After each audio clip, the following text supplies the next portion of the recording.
You are completely one with God, but you're working with whatever is happening in the physical world around you. Whether it's people, business, whatever you need to do, you're able to do it. And in fact, as you get into this consciousness, as I'm sure you know, you become better and better at doing things. Your concentration improves, your intuition improves, your productivity increases, so that far from making you less capable, these deep experiences make you more capable.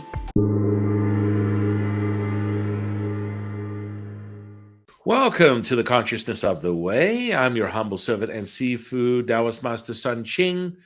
It's once again Christmas morning. I come down to the tree and the universe has brought me this incredible being. And I'm so forever grateful that I'm able to share space with Joseph. I should have asked you that because I'm a butcher of people's names before this. So how do I pronounce it? Selbie. Okay, so I'm going to start that and edit. My wife will edit that out. Joseph Selbie, I'm so grateful to have you here on the podcast. Welcome, my friend. Thanks for having me. It's really exciting times. Just for the audience's disclaimer, I'm already roasting bright light, white light, gold light, and all things sort of mesmerizing right now being in Joseph's presence. So he's bringing his whole entourage and many of the incredible frequencies that he sort of embodies. And it's just a natural state that he resonates in. Humility and all. I'm really blown away and very grateful that you can share your time with us today, my friend. My pleasure. And so why don't we just go back to a little backstory about how we got to this very moment? How I got to this moment, or how we got to this moment? Well, I know how I got here. How you got to this very moment? Well, my journey started really when I was in college. I had, like many people in my generation, and probably still happening for all I know, I was an avid user of hallucinogenic drugs. And I had one particularly powerful experience that really set my feet permanently on a spiritual path, on the spiritual quest. And at the same time as these things happen, I believe in karma, so there was no question to me that this was meant to happen. My college roommate had gotten me started with the teachings of Paramhansa Yogananda, and I was starting to meditate. And when I had that profound experience using the drugs, many things just clicked, made sense. What I had been reading, I began to understand at a deeper level. But overwhelmingly, it was the experience of joy, peace, calm. I was just completely relaxed. I was completely safe. There was nothing wrong in my life in that moment that impinged on it. And that experience was so life-changing, so moving, that it really has still been kind of a guidepost for me, an inner guidepost for me, even 52 years later. So that's how I got started. And that led me to meditating more, following the teachings of Yogananda, which led me to the discovery of my home, my ashram, Ananda Village in California, which is up near Nevada City.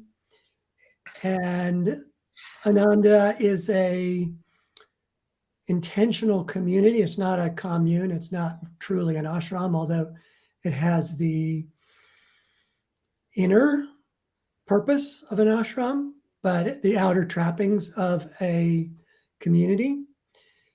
And so I get to be surrounded by now almost 200 people who are on this same path. And I have people I've known, friends I've known now for 50 years, which is kind of amazing to me, who are, resonators. They're reflections. They're people who uplift me as much as I might have anything to do with uplifting them. And so it's been a wonderful time. And then within that time, I've done many things. I've started businesses. I've been married. I have a family. I have 4 kids. I've managed different businesses at Ananda. And through it all, it's just been a journey of inner self-discovery that continues today. Wow. Wow. So was this a community that he created at a certain point, or was it just a general sort of conscious collective where they wanted to embody more of his teachings and everything as a community? Well, Yogananda had many very strong disciples. Yogananda was a seminal spiritual teacher, very highly advanced. And one of his disciples, Swami Kriyananda, started the Ananda community. So as much of my experience of these teachings really came via Kriyananda and his extremely eloquent way of describing the teachings and describing his time with Yogananda. So that was a double blessing, really. Kriyananda was a powerful influence in my life. And so the seed of this kind of spiritual community was talked about by Yogananda, and he even encouraged people to try to start them. But it was really Kriyananda who was his first disciple to really manifest it and have something grow as it has. Wow. Wow. And so his physical presence, when did he transition? Was that in the 60s or 70s, or when was that? So Yogananda passed away in 1952. Okay. All right. And then Kriyananda was with us until 2013. Okay. Interesting. Wow. And so really look at the legacy that he's created, and his presence is quite clear. Do you just sit with one or both teachers at any point? How do you sort of like Our path is fascinatingly different than most paths, which are focused on, one particular highly advanced teacher, whoever that might be, where Yogananda said that he came as the last in a line of spiritual teachers, and that those spiritual teachers included Christ, Babaji, and then 2 other teachers that are contemporary with Yogananda, which was Lahiri Mahashai and his direct spiritual teacher, Sri Yukteswar. So add those 5 great beings to Kriyananda, and I have lots of inner inspiration when I meditate. I can tune into those masters and really feel powerful blessings. But over the years, I have felt a connection to some more than others at other times, at particular times, I mean. So I really feel like I have the best of all worlds. And then their teachings are all centered on each disciple benefiting from this line of gurus, but benefiting by that line of teachers in order to feel the presence of God, to feel the presence of the Divine Mother, the Heavenly Father, or as he put it, friend, beloved God. So it's a very, very wide open,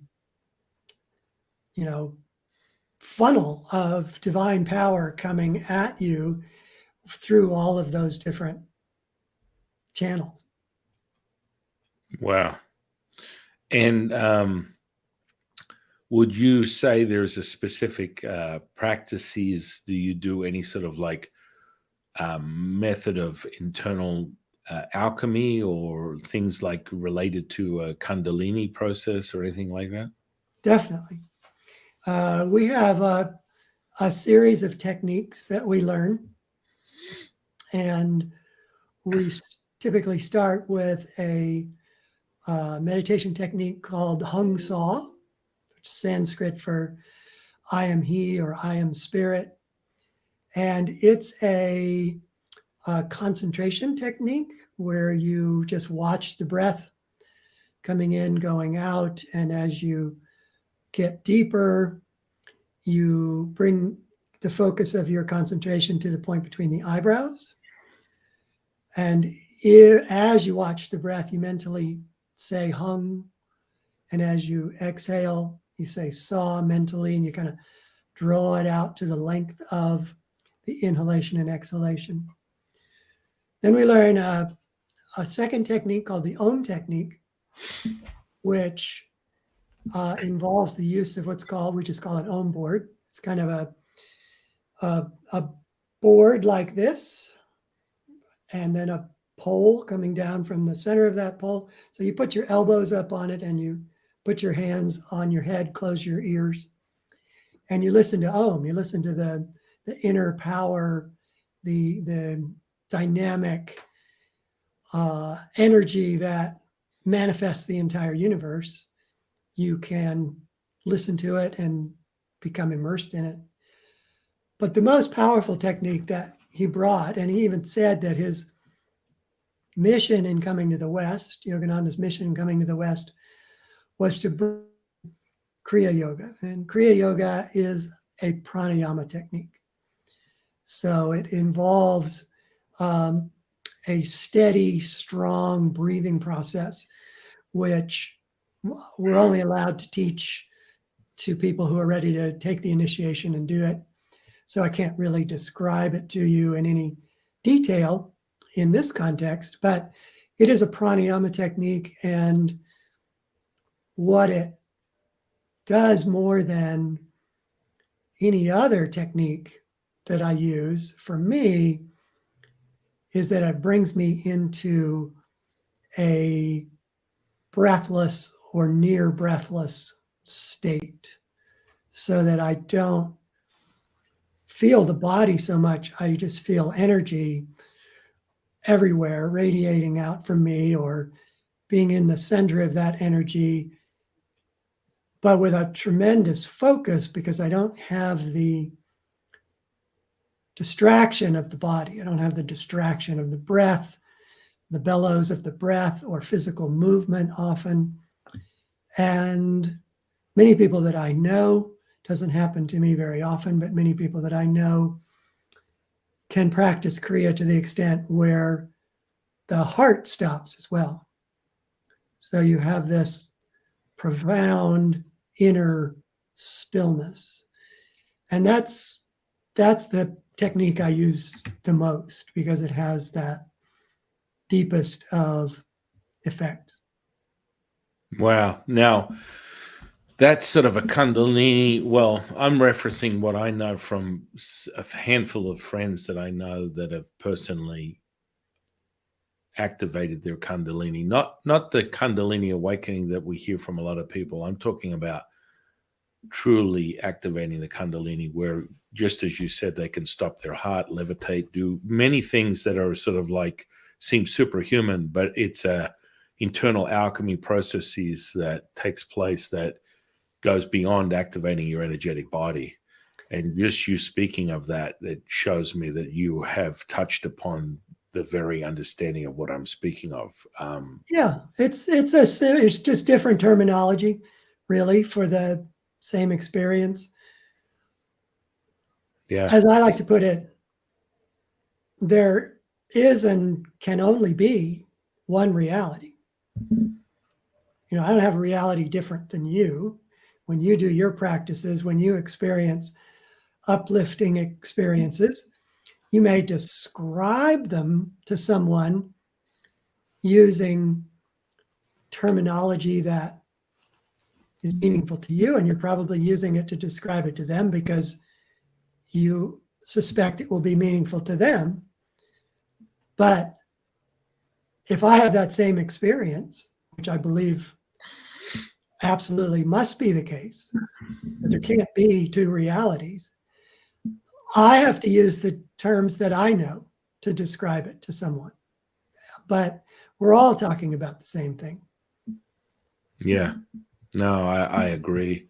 You know, within Qigong, the internal alchemy practices we use, it's about the cultivation of the sun, the earth, and the moon, and understanding the true nature of yin and yang, electric and magnetic, and being able to separate those two components and then merge them as one, forming a higher state of awareness. And you can either separate the electric and create electric charge, moreover, surging through an individual's body, either your own or someone else's. And that can be valuable to a certain extent. It depends on what it is that you're attempting to achieve. I more stay within the complete merging of the two energies and form what a quantum physicist would consider a scalar wave, a high state of consciousness, something that can transmute in this 3D reality, a physical healing, manifestation, magic, however you want to put it, shifting someone's consciousness, having someone go, whoa, that's beyond what I conceive as normal, which just gives them an awareness that, I mean, that was the sole purpose of, in my, from my teaching from my teachers. That's my teachers are Lao-Tzu and the Three Pure Ones.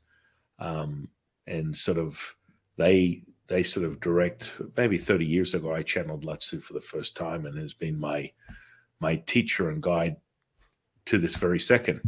And it's a real interesting connection that I have with him, and then all the teachers I have within my lineages. And it's so beautiful to see and experience an expression of your relationship and the value that you have for your very teachers, and the way that it helps you understand the true nature of who you are, as you say, the one reality, the singular, the oneness, that when you get there, it should be blissful and in a state of love. I mean, I've never found anything more powerful than that. Yet I'm always open to something even greater in resonation. But I truly believe from my own experience that that's the answer to all things. Yet, hey, if I see something even more powerful than that, I'm open to discuss that or even express it and see what comes from that. But so when you use these practices, have you had a specific reason you apply them to physical healing, or just your own expansion, maybe a group collective wellness, healing community? How would you apply these mastered sort of states that you experience? Interesting question. There is a lot of teachings in the path that Yogananda brought about healing, but there wasn't really an emphasis. I'm trying to think. It certainly wasn't an emphasis for me, but I'm trying to think if anywhere in his lineage there was an emphasis on becoming a healer, you know, that would be your purpose. All of the masters could heal, and did in many amazing, miraculous ways, and often did. But it wasn't really a theme within our teachings that you became a healer in order to become realized. You see what I'm saying? That it wasn't a particular discipline within our larger teachings, But that healing power definitely comes with the consciousness, as you know. Yeah. Yeah. Once you hit that, I mean, that was literally, I mentioned this to a past guest. It's like, as corny as it sounds, that was my first hit of the spiritual crack pipe, was witnessing the very realization of physical healing before my very eyes. And I think that started my, it was like, you can't unsee something like that. And it was instantaneous. So Mhm. it's like, holy moly. And, pretty much I experienced that on a daily basis ever since that very moment. And it's a resonance. And I just am, for whatever reason, I'm able to hold that resonance, and then it transmutes into this physical transformation, or whatever you want to call it, returning to default. But I find Mhm. that a great way to have people shift their consciousness when they experience something like that. And, if it's, you know, something is in the wonderment of a physical healing, a broken leg fusing, or cancer disappearing, or, gangrenous flesh resorting back to default within 40 minutes. I watched a woman's foot. That was my first time. It took me I was watching it for 40 minutes as it transformed back to its original state. Hmm. I'm like, at this point, what do you do with that? It's like, whoa. And I was sort of in a state where Latsu was like, you're going to witness this. And I'm like, really? Am I now? This is, to me, seems an impossibility, but shifted my state of awareness. And then I sort of merged into, well, this is the true nature of all things when you resonate there. It's like a Mhm. selfless state, this present moment. You cannot replicate it. You're no place, well, I like to call it first person, third person, no person. You're nobody. You're right now. Mhm. It's like you're all things. You're everything. And you cannot obtain this resonance, in my opinion, from my experience, if you compartmentalize and identify yourself as, I'm the healer and I need to bring in the energy and I need to do this. It just doesn't have the same result as being the present moment. What are your thoughts on that? I think that's a really good point. I think it's often missed. I mean, I think people do a great service by offering various healing modalities to people. I think that that's a great calling in this day and age. We need healing, both physical and mental and emotional in this time, perhaps always. Um, but I like your distinction that you can't try to be that level of healer simply because you want to be that you need to have it come from within because you've, I don't know, surrendered into it, you've merged into it, you've resonated with it. Again, language often gets in the way of what is essentially the same experience, describing the same experience. But then once you're in it, healing is natural. You can't help but heal just because your consciousness heals when you're with someone. Now, it's really interesting. So you're immersed and surrounded in a community of like-minded people. So there must be some real miracle like states where maybe you guys just leave your front doors open, keys in the ignition in your car, or sitting out in the street. This type of like resonance that stays present because you're a collective, and that would permeate everything that you can visually see, or just Yeah. I eat. mean, we don't, obviously, none of us feel any need to lock our doors or take our car keys and hide them because of any of our fellow members of the community. But we're not so isolated that we don't have to be sensible, that people, perfect strangers, could drive into the community. There's nothing to stop them. And so we have to be realistic about that. But I think on a more important level,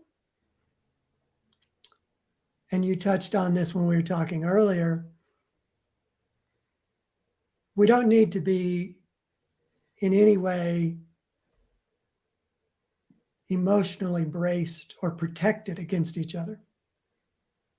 We can be wide open because there's a tremendous amount of love and trust between us all. And so when I go to, we have a little market that we can shop at. When I go there, it's just fun. I just see people who I like. I see people who I love, who are as open to me as I am to them. And that in many ways is the, not particularly the market, but just that experience of sharing consciousness on a deep level in a relaxed way with pretty much everyone you can run into in a given day is very meaningful, very uplifting, very transformative. Wow. Now, is this community recognized with the local sort of like geographical sort of state of awareness within counties? And I mean, when you said Nevada City, is that close to Nevada, or is it just a city that's in? That's a common confusion, that name, Nevada City. It's not in Nevada. For the easiest way to describe it is that we're more or less on a triangle with Sacramento and Lake Tahoe, and we're the northern point of the triangle.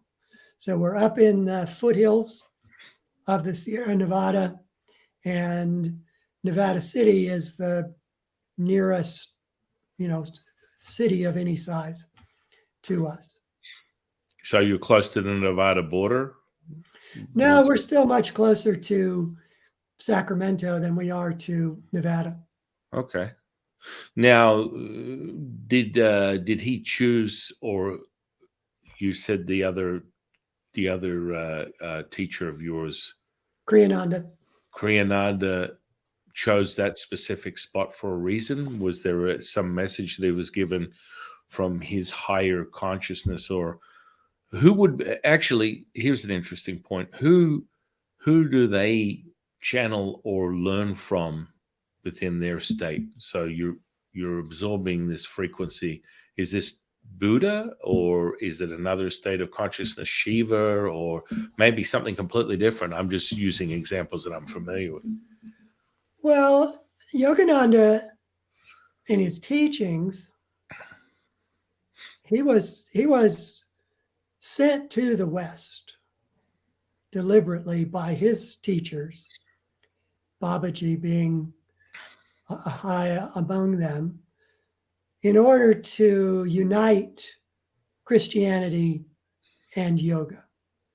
And that was even the way he described his mission, was to show the unity between original Christianity and original yoga, and to teach Kriya yoga to people who are drawn.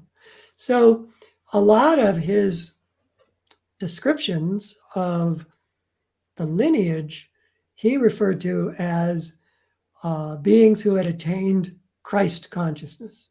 Mm-hmm. And that is the kind of overarching goal of all of his teachings, is for any one of us to attain that level of consciousness where you're one with God, but still functioning through a body. Infinite in your consciousness, but able to interact with another individual as an individual, that you're still immersed in that high consciousness, but you're also completely aware of that other person. You're able to function in the world in the sense of taking care of the body, running a business, but within you have this tremendous feeling of oneness with all that is. So as we all grow towards that, and I mean not just this path, but I believe it's everyone, as we grow toward that, we're simply more and more aware of our connection to the infinite and less bound by our need to function in the world through a body.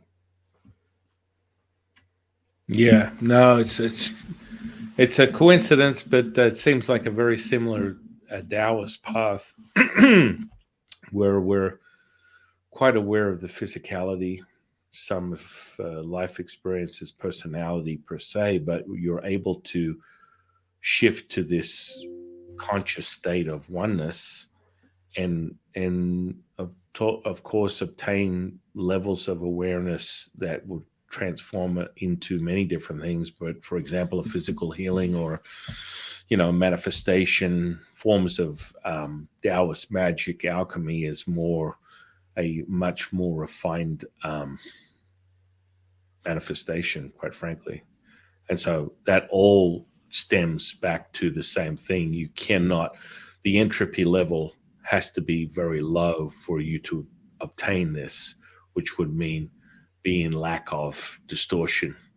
And so then identifying the emotional state as it is, subject to what people define as human condition, that realization will start to fade away as you continue to resonate, as you spoke on it, which then sort of like has I guess, somewhat of a polarizing effect on the personality, and things that would be more lower frequency in expressions of these emotions sort of start to fade away, and you just stay within that state more often than most people.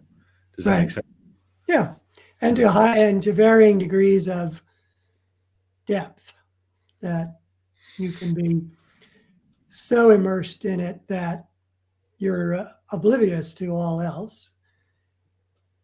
And in fact, in our teachings, there's a stage known as Sabakalpa Samadhi, which is awareness of the infinite without any awareness of the physical. And that gradually, as you are able to attain that more and more masterfully, you begin to be able to have that same consciousness while in action. So you become in samadhi, nirvikalpa samadhi, it's called in our teachings, but that you are completely one with God, but you're working with whatever is happening in the physical world around you, whether it's people, business, whatever you need to do, you're able to do it. And in fact, as you get into this consciousness, as I'm sure you know, you become better and better at doing things. Your concentration improves, your intuition improves, your productivity increases, so that far from making you less capable, these deep experiences make you more capable on the physical plane, as they used to say.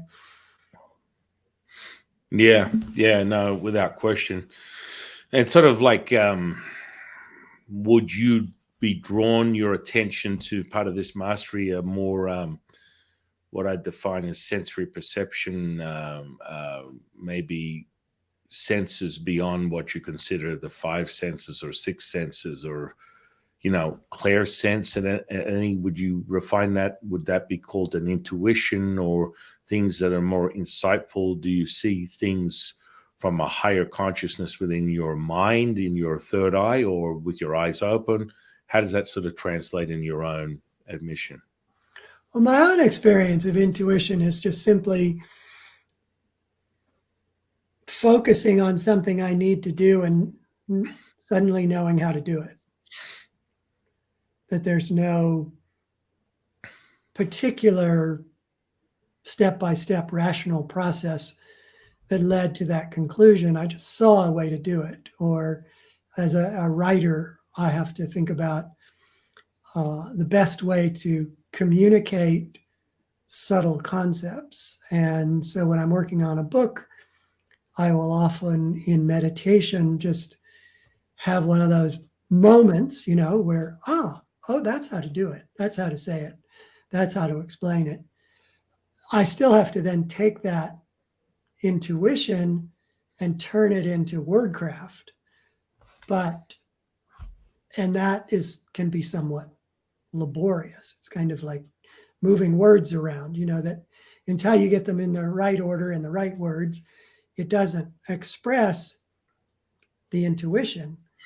But as long as I know what the intuition is, I can keep at it until the words are the right words in the right order and do express that. So I feel like, for me at least, intuition is always there. I just have to let it influence me. I have to let that knowledge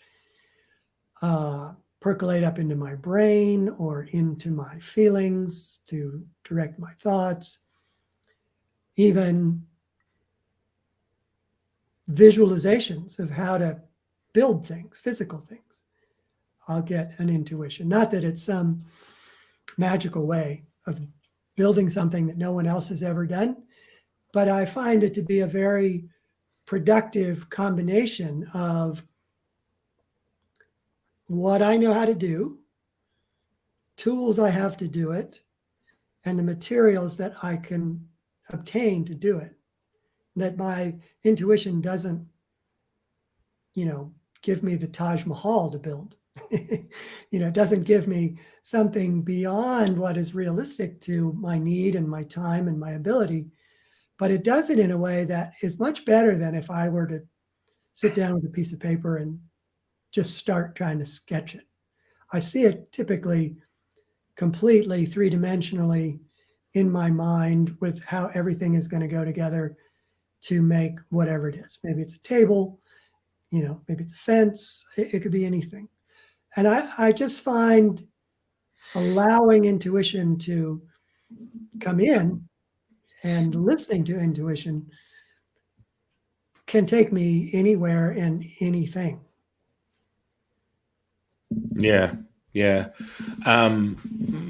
Having done this for so long, do you actually use Yogananda as a specific sense of information or awareness, using his presence to guide you in information per se? Do you channel him at all, or is it just that he's present in some way, form as a method, a signal, maybe just drawing your attention to something? Do you have a dialogue with him at all?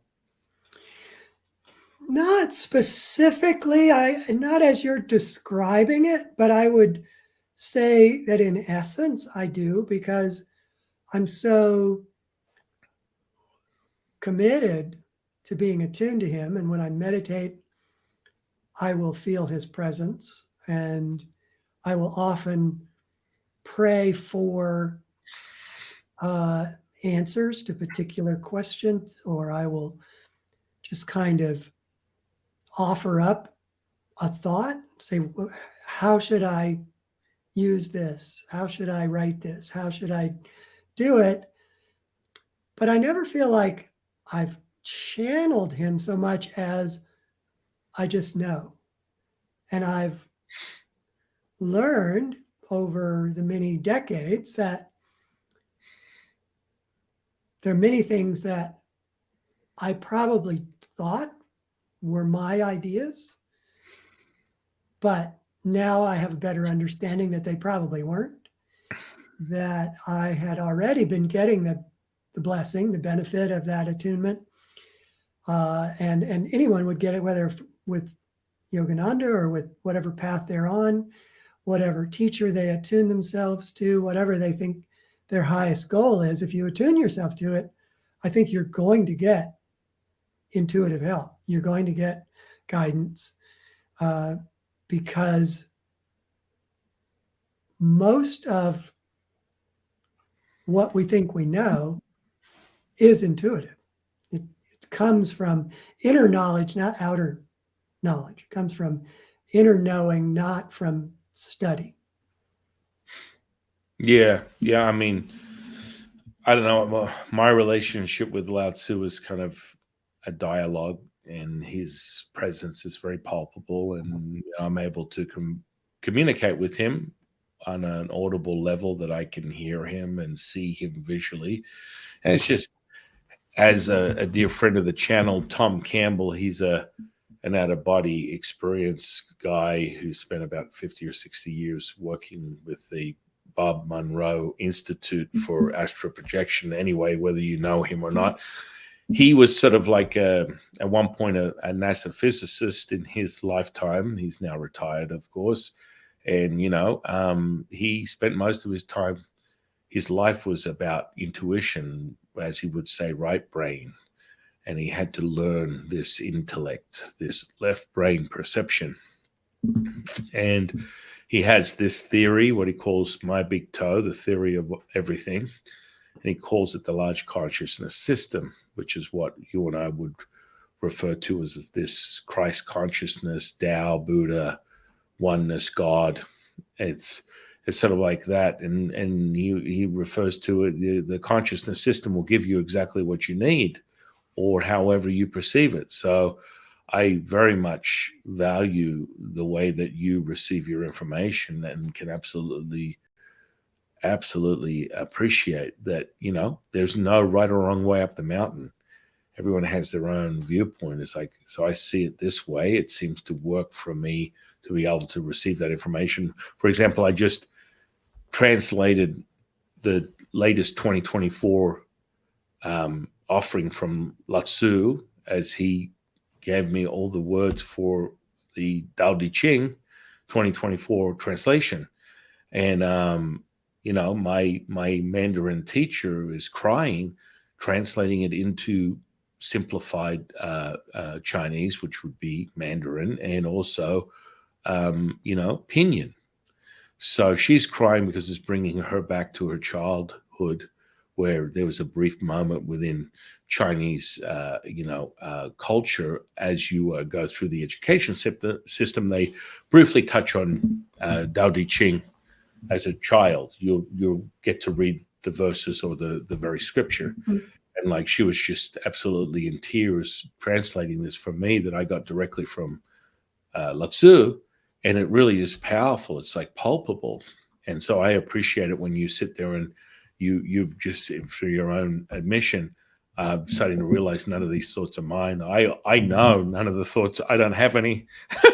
I really don't. It's like, yeah, I absolutely 100%. And it's a saying within Taoism, we always say, when, you realize that all thoughts of your mind are not yours. And people are always like, well, whose are they? Well, as you continue to resonate in a certain state, they will be of the highest level of an expression of consciousness and love. It is just how it is. And it will be evident by your own journey and expression, and how you are able to expand that, and that will be shown to you. And so if you stay in that emotional state, as Tom would say, fear is a transmutation of many subsections of states of emotion that will distract you from that very resonance. As it just is, you stay, I guess, within the body. You make it a turmoil. It's a choice. What are your thoughts on that?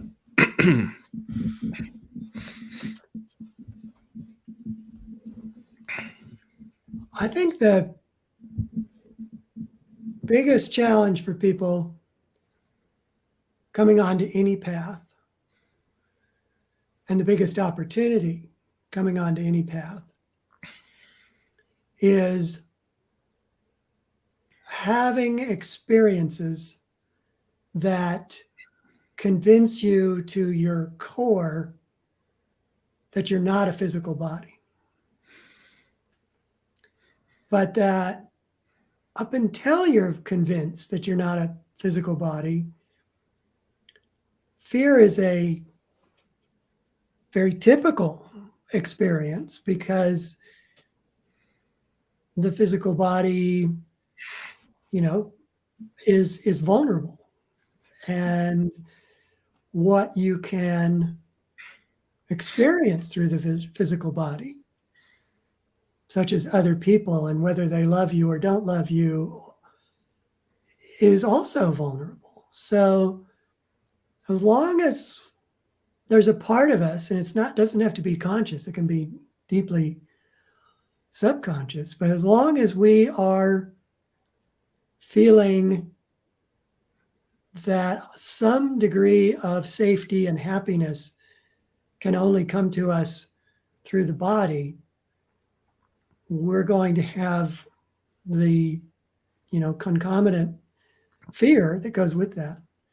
But when you meditate enough and experience yourself beyond the body, that connection, that limitation, that fear just fades away.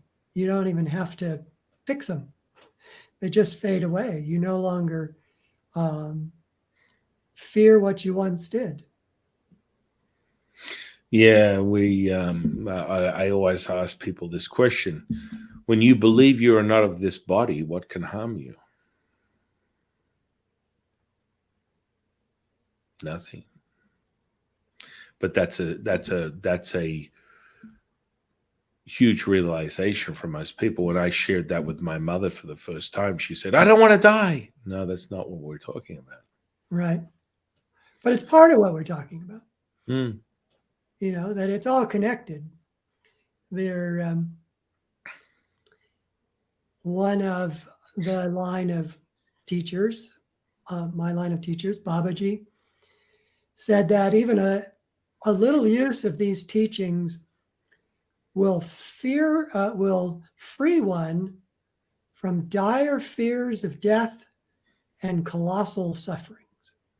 So I think they're very much connected. And we can only suffer when we're attached to something that breaks, right? And if we're attached to the body and it breaks, we suffer.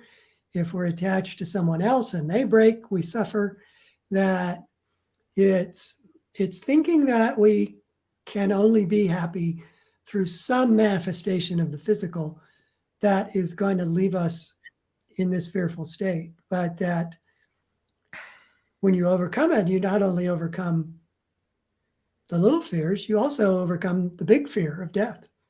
I'm sort of, looking forward to it. Honestly, to be free of this body will be welcome. It'll be wonderful. It'll be freedom from so many limitations that living in a body gives us, of having to keep it healthy, having to keep it fed, having to keep it warm, on and on. The litany of what you have to do to be responsibly living in a physical body. I would be happy when I don't have to do that. And I also believe from things that I've read and the inner experience I've had in meditation that it's a wonderful state of consciousness. Yeah, within the Taoist model, it's a little slightly different. Most people sort of categorize Buddhism and Taoism in the same sort of like corner. And there's a fundamental difference. Buddhism, in definition, would be a pile of dirt covered in diamonds, and you just keep looking for another diamond, toss it off, digging for more dirt to be realized in this physical experience, so you can re-up to your next consciousness, or maybe never re-up and just stay there, as opposed to a Taoist sort of like leans a lot more on the internal alchemy, nurturing and charging this physicality so that you master the 50 trillion cells, extending your re-up here in this lifetime. So emerging immortality, eternal immortality within the flesh for as long as possible by nourishing it with the energetics. And so that's the slight variable when it comes to Taoism in relation to that onset. So, a Taoist will sort of like stretch it out, What's your thoughts on reincarnation, incarnation? We both agree that there's something greater than this physical body. Are you in the belief system that you re-up and come back here, or you stay out for good? You can be out for good, I believe, when you no longer have anything to learn by being in a physical body, that you've mastered it and mastered your consciousness while in it. But until then, and as long as you have karma, as long as you have what Yogananda just simply described as unfulfilled desires and attachments that can only be attempted in a physical body. And I say attempted because those desires ultimately won't give you the happiness that you think they will, or they won't give you the depth and caliber of happiness that you think they will. But because you've become attached to them or desirous of them in one lifetime or another, you're kind of compelled to go try it and see if you can make it work that way. And thus, the need to come back and free yourself through many incarnations of all those desires. But I also believe there's absolutely no reason why a determined individual can't rise above all their karma and achieve self-realization now in any lifetime. That you don't have to wait in the sense of working out all your karma before you have any degree of realization. You can have a high level of realization and be working out your karma more productively. There's a state in the yogic teachings, the Vedic teachings, called the Jivan Mukta, which means freed while living. So you have that consciousness, you have that ability to just sit down in meditation and achieve the infinite. You have that ability to feel the infinite while you're active, but you still have an accumulation of karma that you need to work through. But because you're a Jivan Mukta, you can work through it more quickly. You can just kind of get rid of all the unfinished stuff as efficiently and as productively as possible, so that then there will be no pull to come back.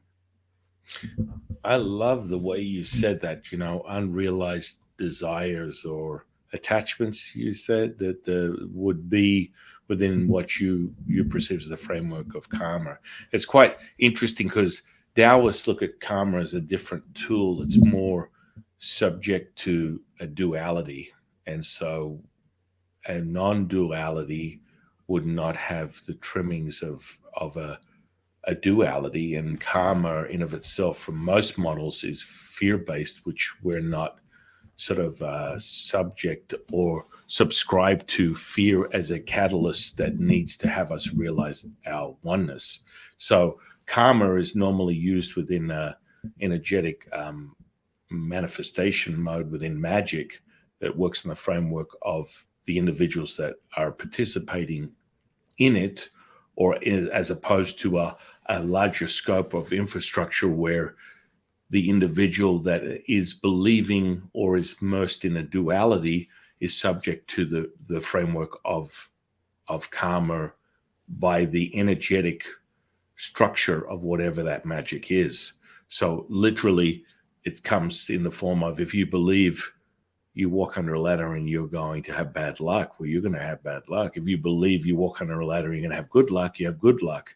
And so it's an interesting thing, but I've never heard someone describe within the karmic model such an eloquent, sort of like beautiful description that's not fear-based. I love the words you're using. It's like desires and attachments, not the fear of all the horrible things that you've done, because a lot of people, tend to frame karma as just that you're bad. Well, that's dualistic. That's a duality subject that if you want to live there, you can. And in a non-centric, as my dear Buddhist monk friend would say, non-centric, non-central, non-dualist sort of like position, dukkha, as he refers to it as the distortion, is the only thing he observes. And the less distorted his reality becomes, the more he stays in this state of oneness, which normally is not generally the perception of a Buddhist monk. I think that's a great view. And then the way that you're offering it to the audience today, I think is quite refreshing, because fear definitely is the first sort of like non-starter for a Taoist, because we know that it's not real. It's sort of like a transient experience that can manifest into this high resonance that we speak of. Does that make sense? Mm-hmm. So I'm curious, in the Taoist teachings, do you have a word that corresponds to karma? It's referred to. I mean, I think it's more, we speak of sort of like the Wu Ji, which is the stillness between the breath in and the breath out. So everything starts with the polarizing effects of yin and yang. And as you acquire your journey up the mountain, one side is yin and one side is yang. As you come up the mountain, you merge the two together, you're realized as all things one. The Wu Ji, the stillness between the breath in and the breath out, the mother of all things, the Tao. And so the simplicity of that is you will always be aware of this up and down, in and out, good and bad, as you're on your journey of realization. It doesn't necessarily get framed in a karmic model of complete fear, but we straight from our scripture, we identify, you cast the wicked away, you draw that person closer. So while in this state, within this 3D reality, within this journey that you perceive as a duality, you will be subject to good and bad, up and down, in and out, but not so much the idea that you're accumulating karma, because there are always circumvents of that very model. I think it's more familiar. The word karma comes from more Hindu practices as Right. It opposed literally just means action. Yeah. Karma just literally means action. So I think it becomes the popular notion of karma, because it's so associated with bad karma. Mm-hmm. But Yogananda said there's just as much good karma you might have as bad karma. I love it. I love But it. your good karma draws you back into incarnation just as much as your bad karma does, because it's only here that you can experience it. Mm, mm. And I mean, So he also very much taught the duality that you're referring to as a fundamental principle of creation, that there's light and dark, good and bad, that it is all part of the way in which creation manifested. And that when we're identifying with creation, identifying with our body, identifying with what's happening around us and what we want to have happen, then we're subject to that duality.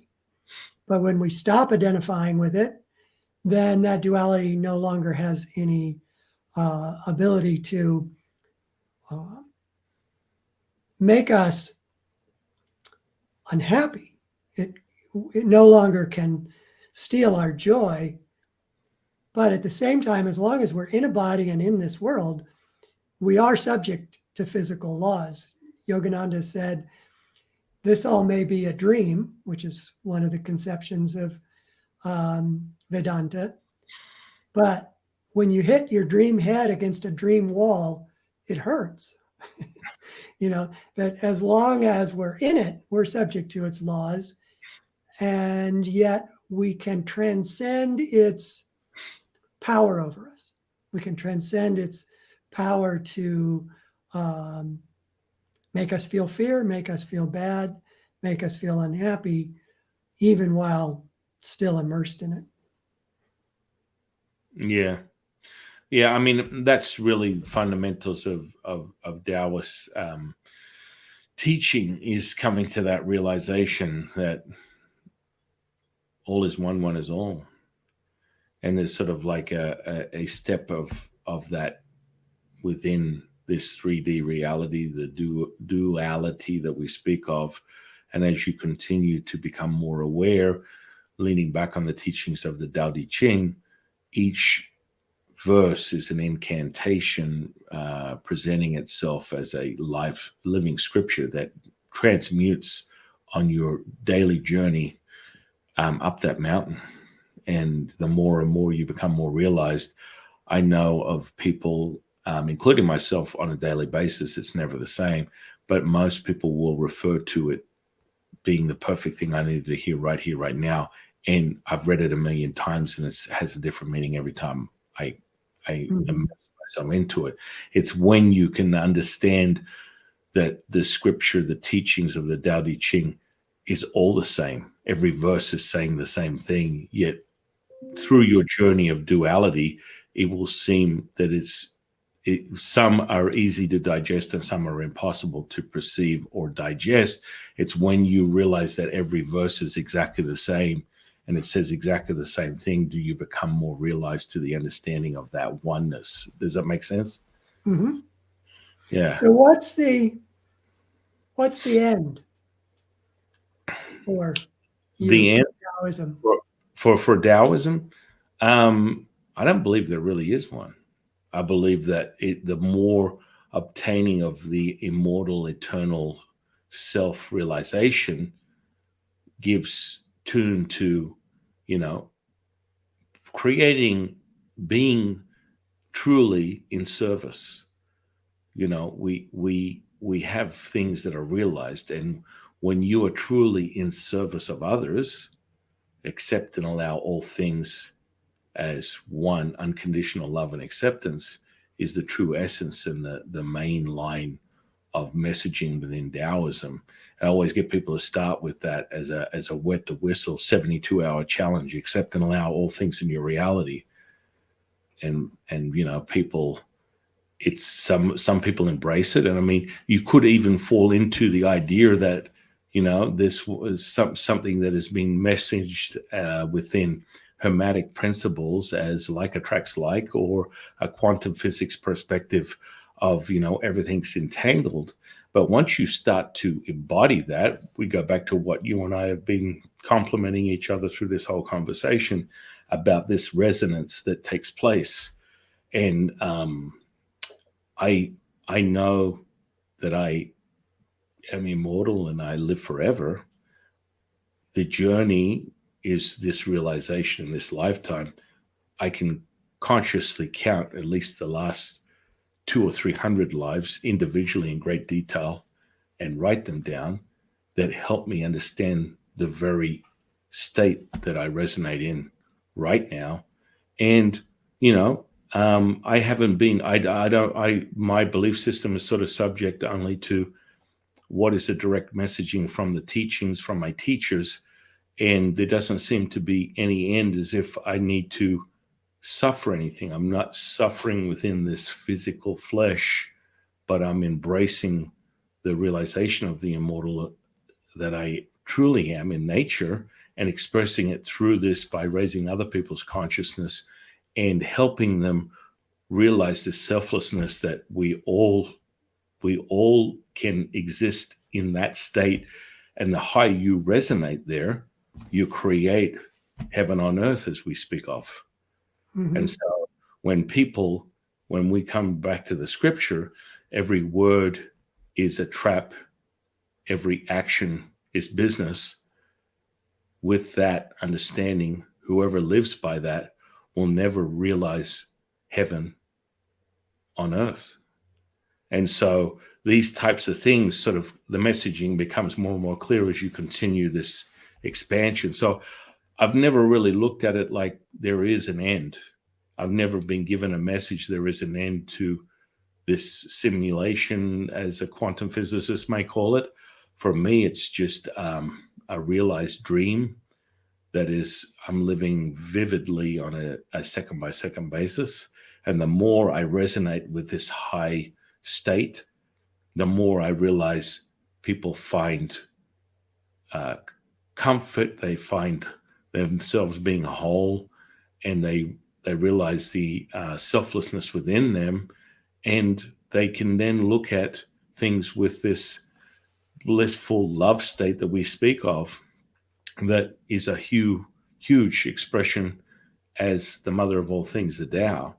So I've never really been given that, the intended objective is that you need to hit this point and then be realized you don't have to come back and you're forever out there dancing as a celestial immortal, embracing all things from a state of zero body.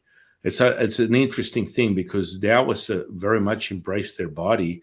I'm not sure. Do you guys speak on any type of like sexual practices for enhancing your own consciousness? Because we have a processes, Taoist sex magic, and of course, more commonly things within a Hindu practice, Tantra or Kama Sutra or things of that nature. Do you apply any of that to your own journey? No, as you say, it's in the teachings of yoga in Vedanta, but it wasn't something that Yogananda taught us. He basically, in the simplest terms, what Yogananda said we all need to learn to do is to withdraw life force up the spine into the brain so that you can leave the body. And then eventually you'll be able, as I already shared, eventually you'll be able to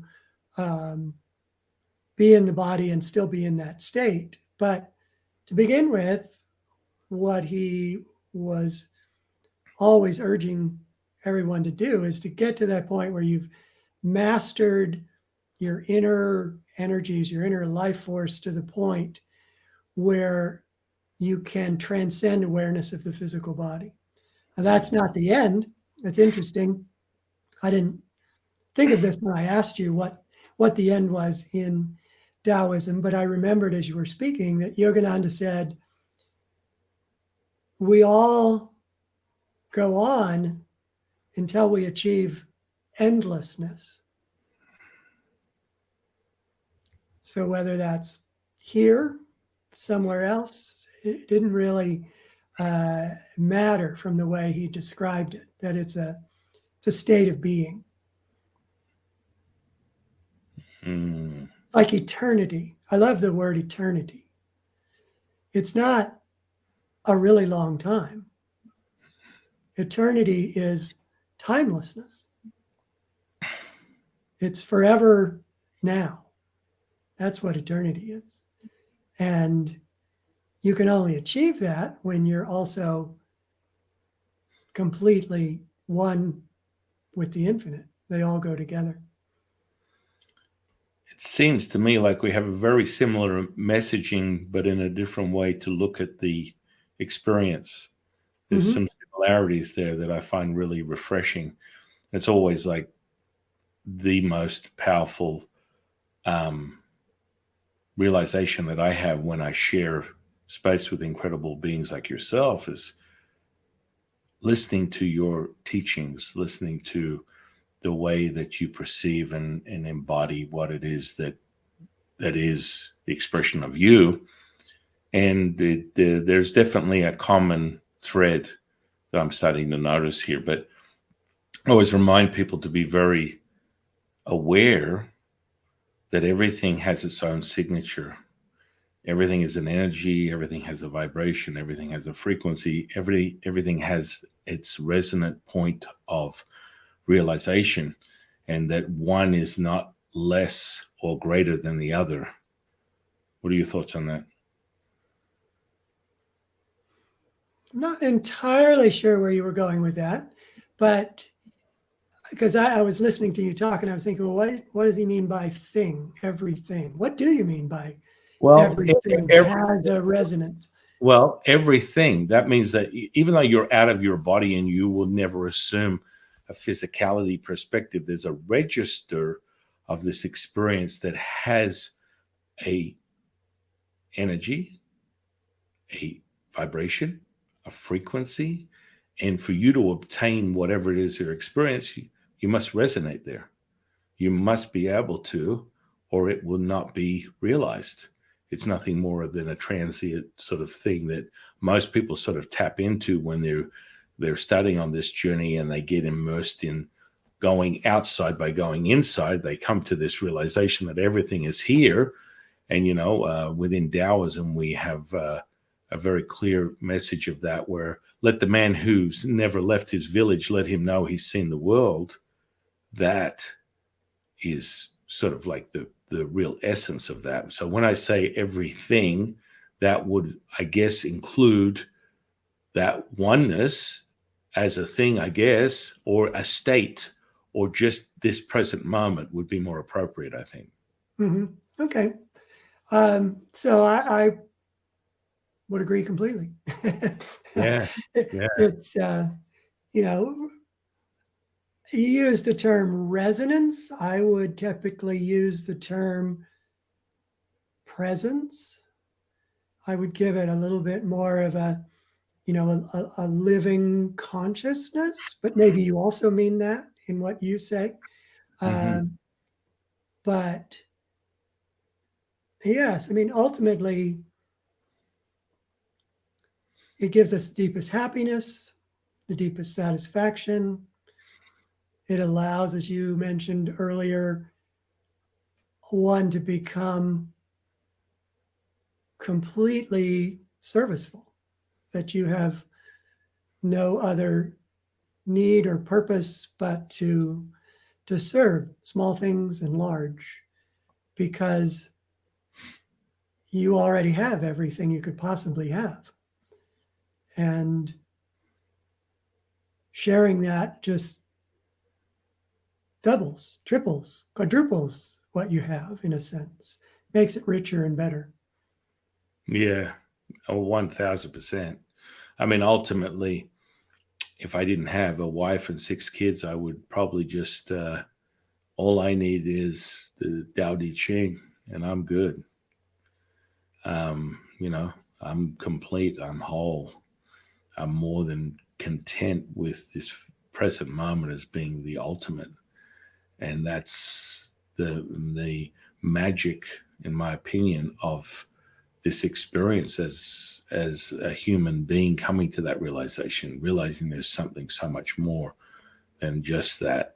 And then, I love the way that you speak on being able to realize that in, and these are my words, a 3D reality. So you can operate there in this 3D, but be in a state of this oneness that we speak of. And with that, what I call resonance, or you're referring to as presence, that with that presence, you are able to literally draw things to you that are similar, if not the same, present. And so, I think it's amazing that you are living in a community of people that are like-minded. There's so Great much blessing. to that. It's a tremendous blessing. Yeah. I mean, how long have you been living in that community? I came for my first visit in 1974, so 50 years. Wow. And Wow. it's been my life. Everybody that I know, practically, and I'm exaggerating, but practically everybody I know is a part of this community or a part of this work. We have other communities now in other parts of the world. We have what we call our urban communities in Palo Alto, in Sacramento, Seattle, Portland. We also have communities in Italy, near Assisi, and in India. So they're all variations on the same theme. The core is uh, like-minded souls coming together to live together and serve together, whether that's in an apartment building in Palo Alto, or a rural community like I'm in, or some other variation of that. The practical realities of this physical world, this 3D reality, means you have to figure out some realistic way for everybody to be together, right? And it comes down to real world necessities, like coming up with down payments and finding somewhere you can do it in the first place. But they are all variations on the same theme of like-minded spiritual people living together, supporting each other, and serving. And it's a wonderful life. It's a wonderful lifestyle. I recommend it to anybody. Go out and create your own. Find one that exists. They're kind of like ashrams in the Indian model, where you have um, a sense of renunciation, that you have a sense that you're living apart from the world, but simultaneously we're thoroughly in the world. I have children. I have started business. I worked for Fortune 500 companies doing web application design projects. So it's not withdrawn from the world, but it is a concentrated consciousness that forms as a sort of separate reality from the rest of the world. And now that's you bring me to an interesting point. So, what are your processes within that community when it comes to children? Are you having them being in a group sort of like setting where you have your own sort of processes to their education, or do you subject them to just the normal run of the mill sort of like processes within a school? How do you approach that? And also then, is there any sort of diet or eating behavior for nourishing the physical body that you might be given a leading idea of for your own journey? Well, for the education of the children, Swami Kriyananda, founder of the community and our guiding light until he passed in 2013, he wrote a book called Education for Life. And he proposed a system of education that isn't religious in the sense that most people think of. So I'll pick on the Catholics. Catholic school, part of it is just math and geography and all the normal subjects. But then there is the teaching of the belief system that underpins Catholicism.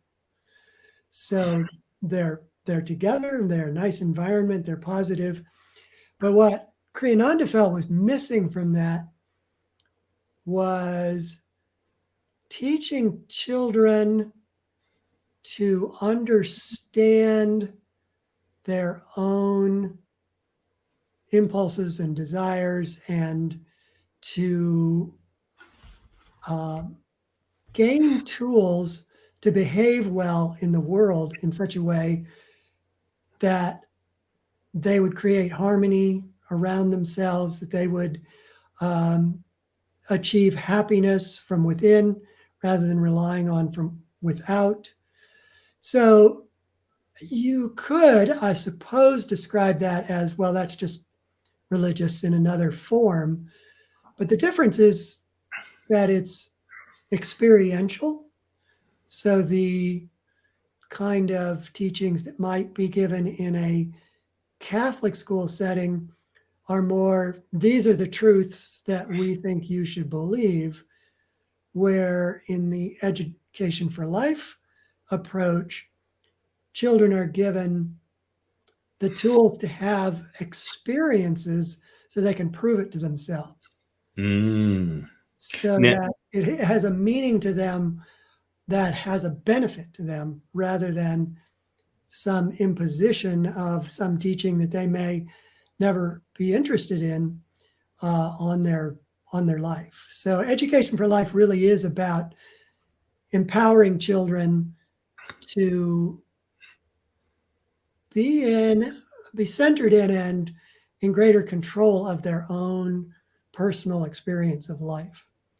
And so we have schools, excuse me, here at Ananda Village and in others of the communities where there are children.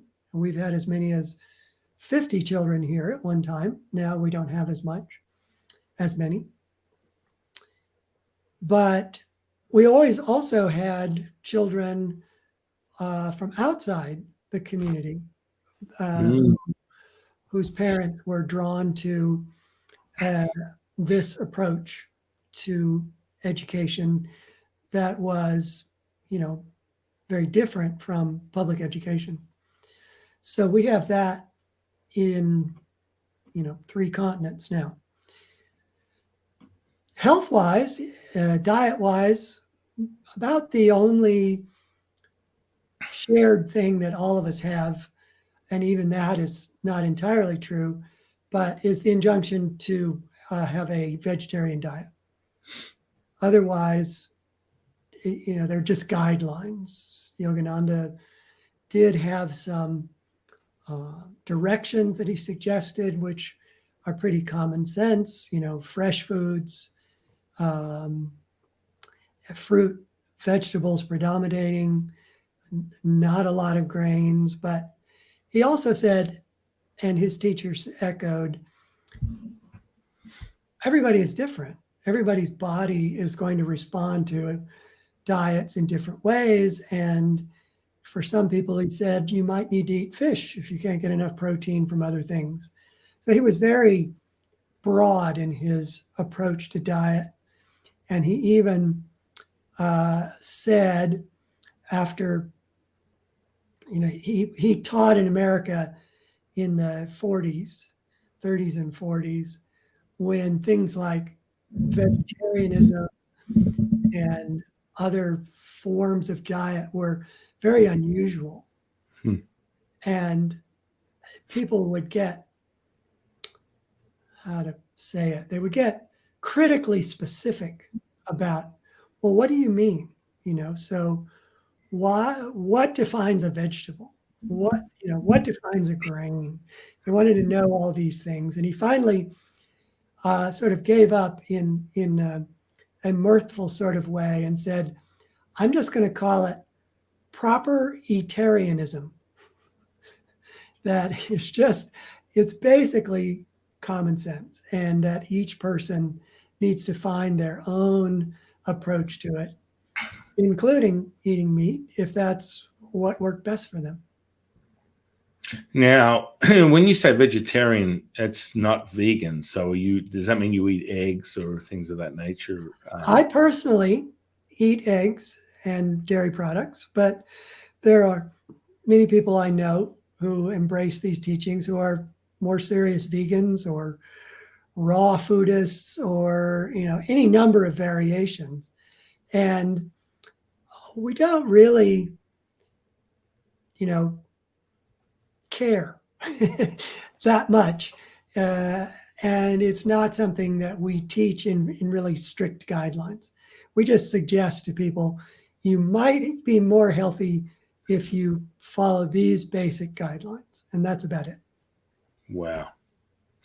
Yeah, I mean, within Taoism, it's more, plants and, not the death of any sort of sentient beings. Anything that has a mother is off the table. But generally speaking, you sort of transmute and create that sacred moment where something or some animal has been sacrificed for that very purpose of sustenance, that if you can communicate with that spirit and it's okay, that it becomes sort of neutralized or equalized or realized.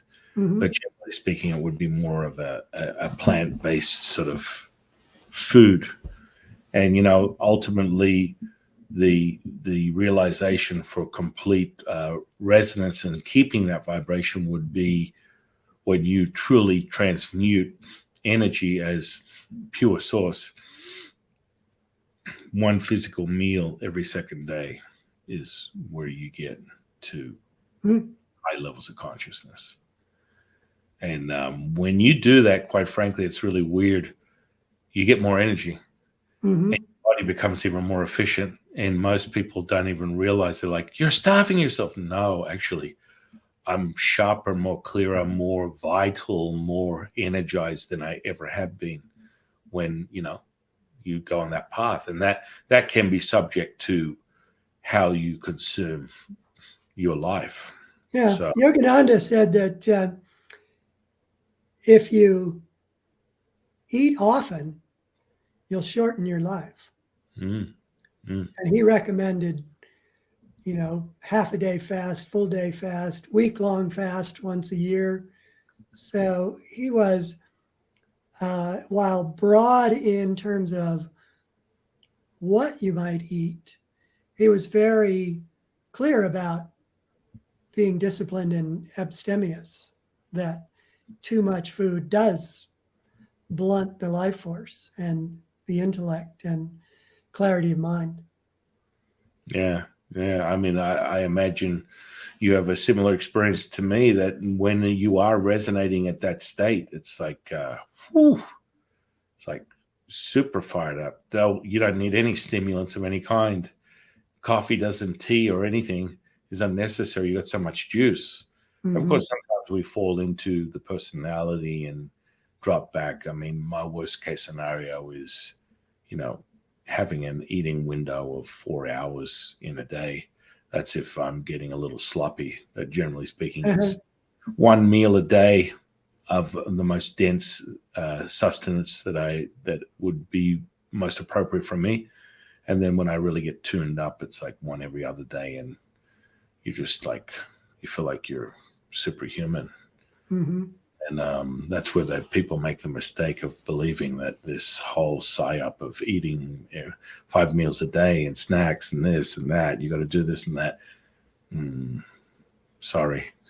Once you experiencing, I mean, there's actually a piece of published, peer-reviewed data that's coming out of the FDA. I think it came out in the last 24, 48 hours, saying that you have a 91% increase of cardiac attack or cardiac arrest by fasting.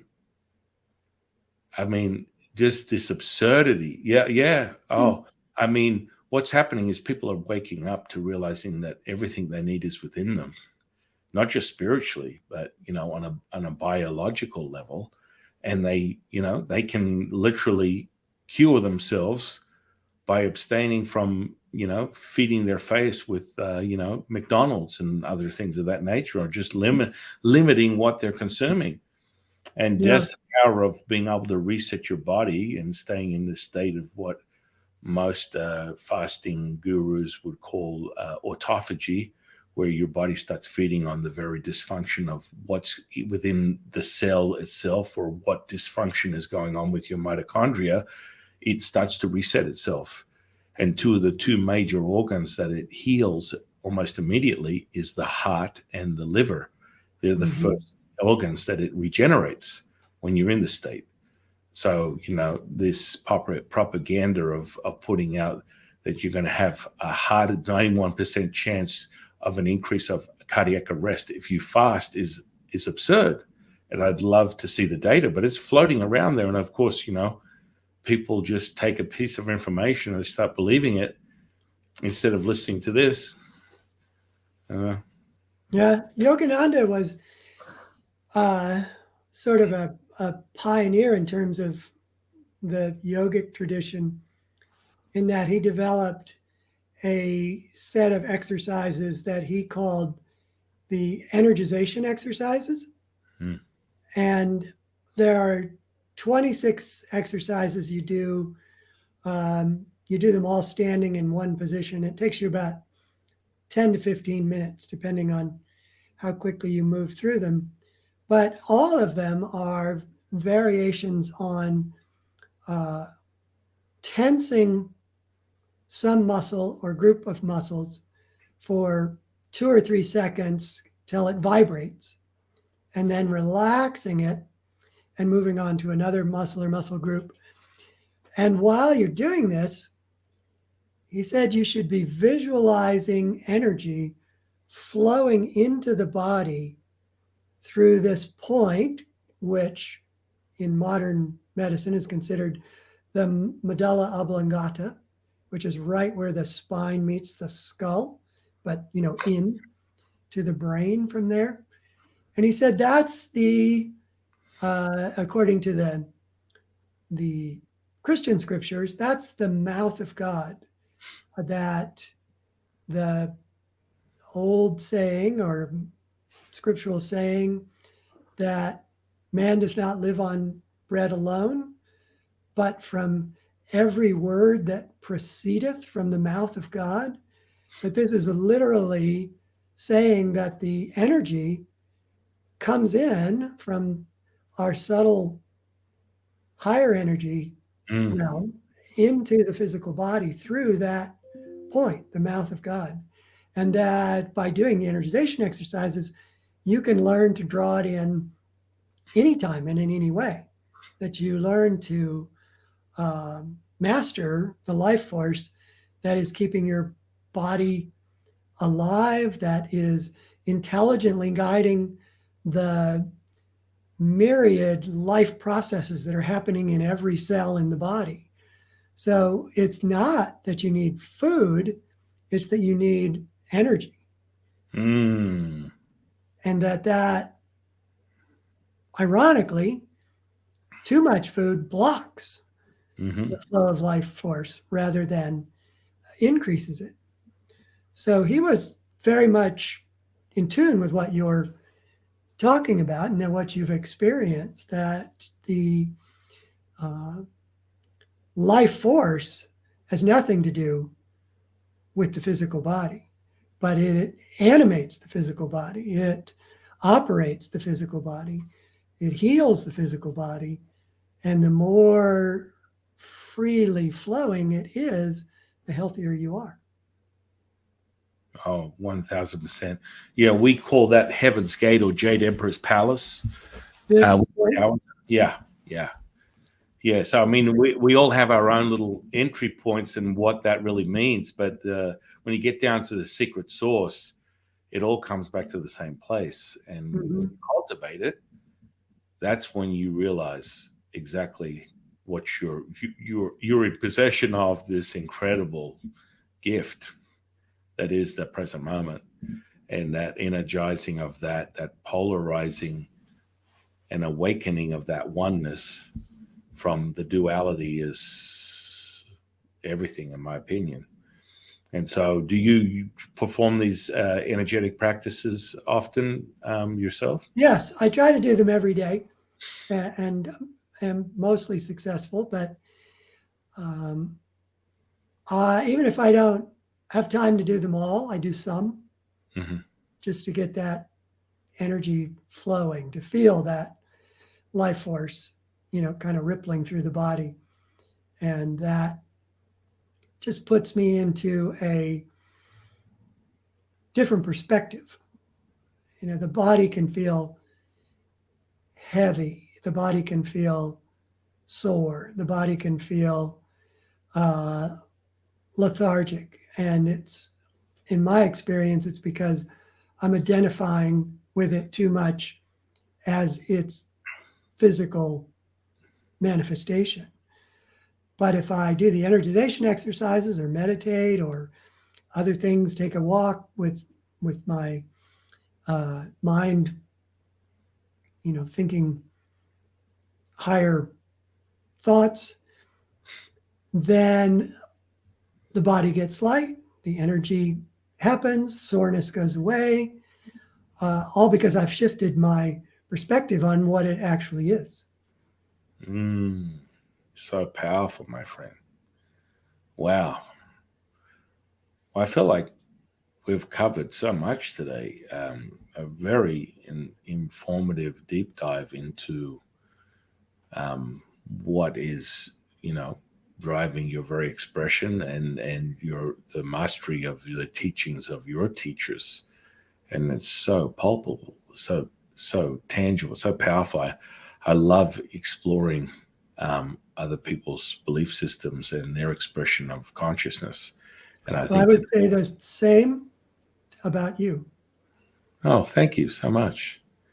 And I just love it because we have our own epiphanies in other ways of looking at things like, oh, he said tomato, I said tomato, but it's merging to this same point. And, it just comes in so many beautiful ways. But I really love the community that you're a part of and you've generated. And that's definitely one goal. You said, what is a goal? Well, I was mistaken. I should have mentioned within this physical 3D reality, one of my goals is opening up Taoist schools Mhm. to help people realize I homeschool my children at this point because I want them to be able to embody and realize what the truth and nature of things are through the teachings and the lens of their parents, as opposed to what most people use as babysitters within the general school system, in my opinion. So you get lost, you lose these incredible moments, and then you don't get to have them realized. And all of a sudden, your children come home and F-bomb this, do that, life sucks. I need a switch. I need more toys. I need this. And people are losing sight of things. And it's not to the dismay or subjecting the individual to their own circumstance. It's like, we all have to live. We all have a realized 3D, as you've spoken of, and it's absolutely part of the journey. I feel very grateful that I've created the manifestation of my realization, being able to guide my children on a day by day basis. And if that's something that someone else wants to realize, I will support it 100%. And perhaps maybe it isn't within their cycle of their own journey that's possible. And that's why I want to, look towards creating an environment where people that are like-minded, that are walking the same path that I am within Taoism, will have an opportunity to have their children embrace the material rather than just something that they live with their family at home, but they can also embody it when they're away from home in a sort of like a learning experiential Mhm. environment. That's a great goal. I wish you the very best with it. Well, you're inspiring me more and more by just experiencing what you've been living in for 50 years. It's amazing. And Come visit. Where are I you located? I'm actually in Nevada, outside of Las Vegas. Oh, sorry, yeah, Las Vegas. So I'm sort of in the outskirts, about 40 minutes to an hour away from Vegas itself. So I'm in the desert. Yeah. So it depends on where you are. You're in Northern California, Southern California. Yeah, if I remember rightly, it would probably take you 6 or 8 hours to drive here. I really want to come. And when I find the time, I will reach out to you, my friend, and hopefully you're available, and I'd love to come and visit and It take would a be a look. pleasure to show you around. It's just really beautiful, and it's very inspiring and extremely exciting to see a gathering of a community. I mean, everyone wants. We have a year-round retreat as well, so there would be a place for you to stay if you wanted to do an overnight. Oh, great! That sounds beautiful. I really love that. And so, in closing, I want to ask you a question, Joseph. What's your definition of consciousness?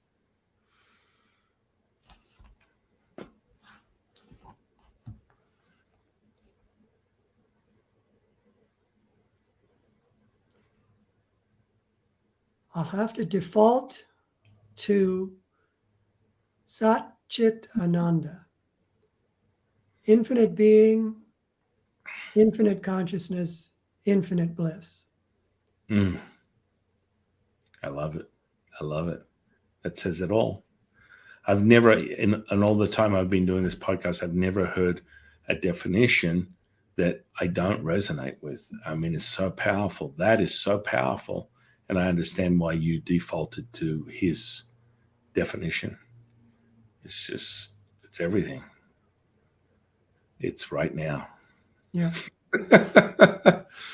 And in closing, I want to thank you. I'm going to put your whatever credits or social media that you want. I'm going to put that under the podcast.